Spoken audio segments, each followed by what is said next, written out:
So breaking news, on the beach of Mallorca, several bodies were found floating in the sea. 5 of them have been retrieved and their hands and feet were shackled. So Spanish police are treating this as a homicide. They think a murderer is out there. And 4 arrests have been made since these bodies were found. The police say these migrants may never be identified. So a murder investigation has been launched in the Balearic Islands after several bodies were found with their hands and feet tied in waters near the Spanish island of Mallorca.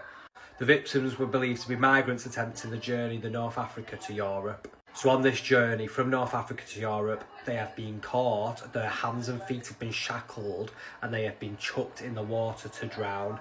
This is a murder case now. And they said it could be a dispute with possible migrant smugglers, so the people smuggling them across Europe. There may have been a dispute which has caused them to get their hands and feet shackled and thrown in the water to drown to death. These aren't commercial flights. They're military-style planes with no windows, metal floors, and a rear ramp that can open mid-air.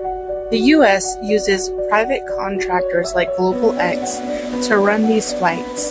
They're cheaper, faster, and harder for the public to see. These flights last 6 to 12 hours. There's no bathroom, no food, and every person is shackled by the wrist, ankles, and waist.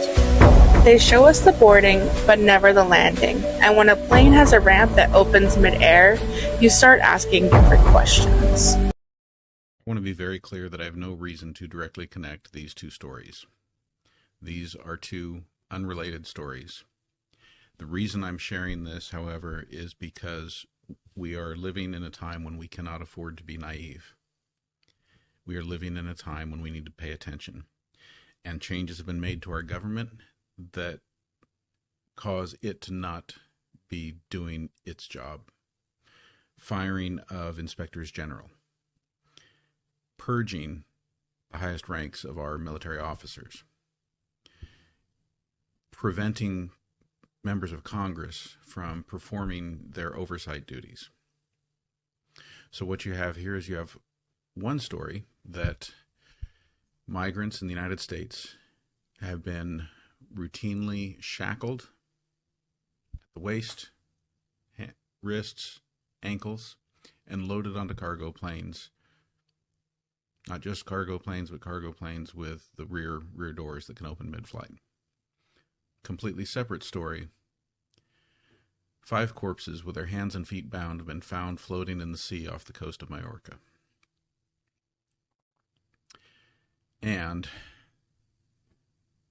since January, 31 bodies have been recovered there. Again, no reason to have these two stories directly connected, but we cannot be so naive as to think that things don't happen.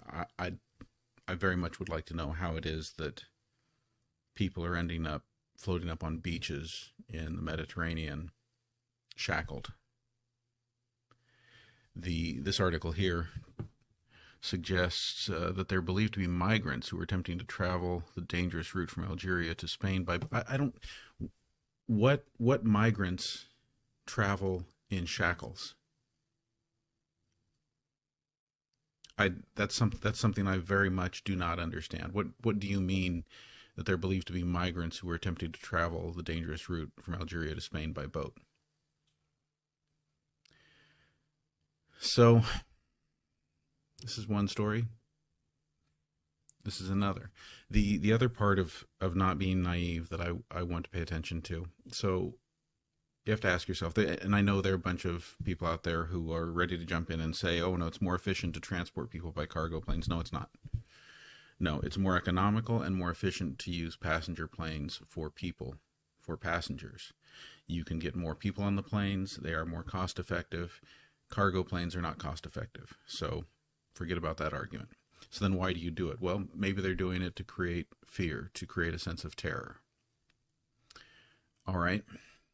Another concern is maybe they're doing it to condition, both to condition people who get loaded onto planes to think this is normal, this is just how we do it, don't worry about this, and to condition those of us who are watching. So that when you've got somebody like me who raises concerns, I'm made to look foolish.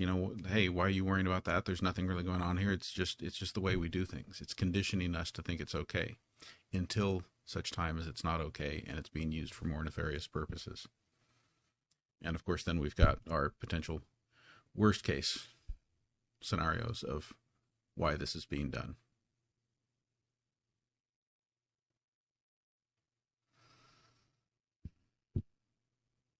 We cannot afford to be naive. We cannot stop paying attention.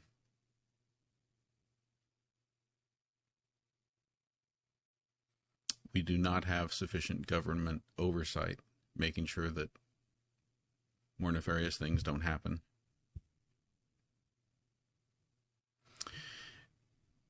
And extremists have been welcomed, taken into the fold with this current administration. And so even if this current administration is not ordering atrocities, the extremists that they are in bed with will read between the lines of the things their great leader says and take actions on their own, thinking that they're aligned with the cause.